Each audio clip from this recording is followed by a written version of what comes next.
to? Deng's world was a small village near the Nile River, where the sun was warm and the earth was rich. He lived with his family in a round hut of mud and grass. Life was simple, filled with laughter, games, and the daily rhythm of tending cattle. Deng loved the cows, knew each by name, and led them to the river to drink. The village woke with the sun. Women fetched water, men worked the fields, children played under acacia trees. It was a peaceful world where everyone knew everyone. But one day the sound of the world changed. Metal birds thundered overhead. Men with guns stormed the village, shouting, angry. Deng's mother grabbed his hand, her face full of fear. "Run and do not look back," she said. Deng saw fire, huts burning, smoke swallowing the world he knew. He ran, away from the fire, the shouting, the chaos. He looked back once but saw no one, no mother, no father, no sisters. The peaceful village was gone, replaced by fear and confusion. Alone, Deng ran into the tall grass, his heart pounding. The only thing he had was his mother's voice in his head, "Run." The world he knew vanished in a single day. He was just a small boy, lost and afraid. The river, the cattle, the laughter, all memories now. The sun set on a world that would never be the same. Deng's journey had begun, not by choice but by survival. The village by the river faded behind him. Ahead was only uncertainty. He kept running, driven by hope and fear. The sound of his mother's voice echoed in his mind. He ran into the unknown, alone. The story of the lost boys had begun. Night fell. Deng was alone, cold and hungry in the bush. Every sound made him jump. Was it a lion or the men with guns?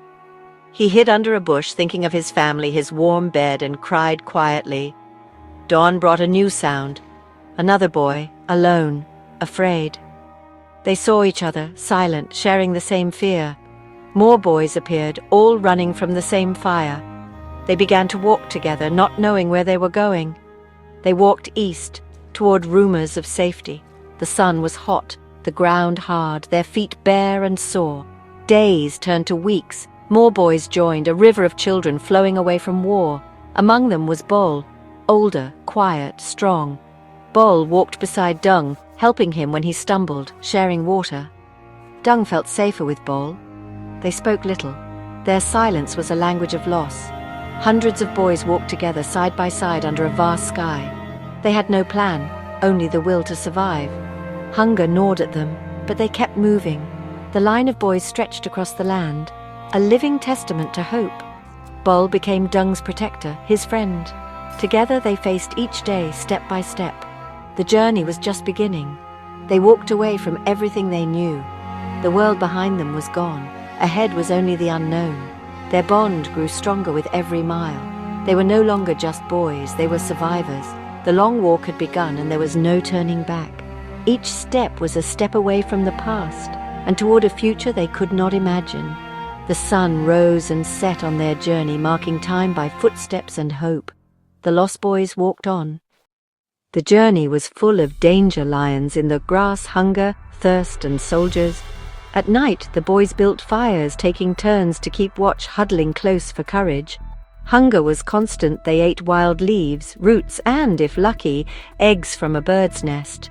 Thirst was worse. The sun dried their mouths, their lips cracked, and water was life itself. Rivers were deadly. The Gilo River was fast, deep, and full of crocodiles. Many boys could not swim. They held hands, but some were lost to the current or the waiting jaws. Crossing a river meant choosing between danger behind and danger ahead. Soldiers were everywhere, sometimes government, sometimes rebels, always a threat. The boys learned to hide, to walk at night, to freeze at the sound of trucks. They became silent, invisible, learning the skills of survival.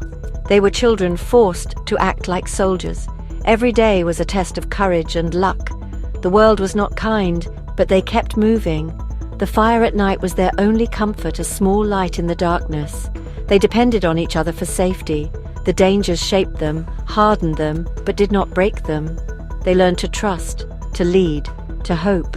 Each day survived was a victory. The journey was a battle against fear, hunger, and loss. The boys walked on, determined to live. They were just children, but they carried the weight of war. The path was long, the dangers many, but together they pressed forward. The world tried to stop them, but they refused to give up. The lost boys survived, step by step. Their journey was far from over. Amid danger and loss, the boys became a new kind of family. They shared food, carried the weak, and protected each other. Alone, they would not survive. Together, they had hope. Deng and Bol's friendship deepened. Bol taught Deng how to find water, what to eat, how to care for wounds. Bol was Deng's anchor, his guide. At night, they told stories of their villages, their families, and the food they missed. These stories kept their past alive and gave them hope for a future. The older boys organized the group, kept the youngest safe in the middle, decided when to walk and rest. They became leaders, parents, and brothers to each other. Arguments happened, but their bond was stronger than any disagreement. They were the lost boys, but they had found each other. Their shared journey created a family forged by hardship. In the darkness, they created moments of light. They remembered who they were, sons, brothers, not just refugees. Their unity was their strength. Together, they faced the unknown. The family they built on the road was their greatest survival tool. They learned to hope again. The journey was hard, but they were not alone. Their new family was imperfect, but it was real. The lost boys walked on, together. Their bond would last a lifetime. After a year of walking, the boys reached Pinudo refugee camp in Ethiopia. At first, it felt like paradise, food and water, safety from lions and soldiers. For a while, they could be children again, playing and resting. But the camp was crowded, noisy, and full of sickness. Food was scarce, disease spread quickly, and many boys died. The hope of safety faded. They were trapped in a prison of waiting. Yet, even in the camp, there was a light education. Aid groups started schools, just tents, few books, but real teachers. Deng and Bol learned to read and write, discovering a new reason to hope. Education filled their days and gave them a future to dream about. But war returned to Ethiopia, and the boys had to flee again. They crossed the dangerous Gilo River once more, losing more friends. Eventually, they reached Kakuma camp in Kenya. Bigger, hotter, dustier. Life was hard, but schools remained. Deng and Bol clung to their dream of education. It was the one thing no one could take from them. The camps were not home, but they offered a chance to rebuild. The boys endured, learned, and hoped. The journey was not over, but they had survived another trial. The dream of a better life kept them going. In the camps, they found purpose in learning. The lost boys became students, not just survivors. Their hope was fragile, but it endured. The camps were a place of waiting, but also of growth. Deng and Bol never stopped dreaming. Education became their lifeline. The future was uncertain, but hope remained. For 10 years, Deng and Bol lived in Kakuma camp, a city of mud and plastic, dust and heat. School was their escape, their hope for a different life. Then a rumor spread. America would take some of the lost boys. It sounded like a dream. America, a place of cities, food and peace. The process was long. Interviews, forms, endless waiting. Deng and Bol told their stories again and again, each step a test of hope. Some boys were chosen, some were not. Every new list brought hope and fear. Finally, Deng's name appeared. He was going to America. Bol's name was on a different list. He would go to Norway. Joy and sadness mixed. After years together, they would be separated. They promised not to forget, to find each other again. At the airstrip, they said goodbye. Brothers facing new worlds, alone once more. The dream of a new home was real, but it came with loss. Deng and Bol stepped into the unknown, carrying memories and hope. Their journey together ended, but their bond endured. The promise of reunion kept their spirits alive. The lost boys were scattered, but their story continued. America and Norway awaited, full of challenges and possibilities. The dream of a new life was within reach. Deng and Bol faced the future with courage. Their friendship would bridge the distance.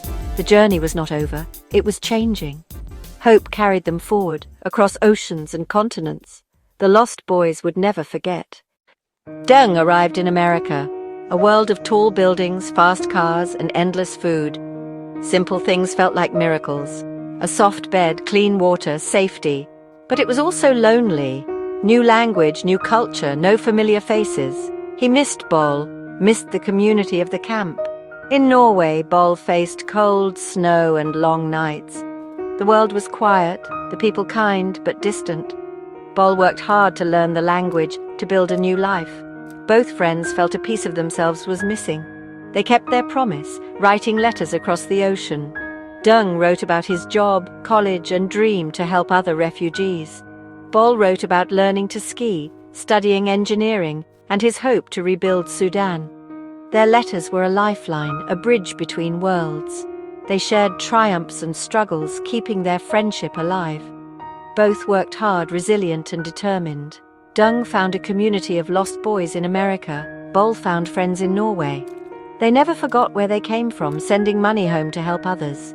Their hearts remained connected to their past, their journey and each other. They were living proof that hope could survive any distance. The challenges of new worlds did not break them. Their friendship endured stronger than ever. They built new lives but carried their story with pride. The lost boys were no longer lost. They were building futures. Their journey inspired others. Across continents, their bond remained unbroken. Hope was their legacy. Years passed. Deng became a social worker in America, Bol an engineer in Norway. They built good lives but never forgot home. They raised money, built schools, and brought clean water to South Sudan. When South Sudan gained independence, they returned, meeting in Juba. Their reunion was joyful. No longer boys, but men, leaders, brothers. Together they visited the land of their childhood. The villages were gone, but the Nile still flowed. They remembered those lost, honored their past, and found peace. Their journey had come full circle. They survived war and built hope for others. The story of Dung, Bol, and the Lost Boys is one of resilience and hope. They showed the world that refugees are more than numbers. They are people with dreams and courage. Their legacy lives in the schools, the wells, and the hope they inspire. Even in darkness, the human spirit can survive. They proved that friendship and hope can change the world. The Lost Boys' journey is not just history. It is a lesson for us all. Their story continues, lighting the way for others. Hope endures, and the Lost Boys are never truly lost.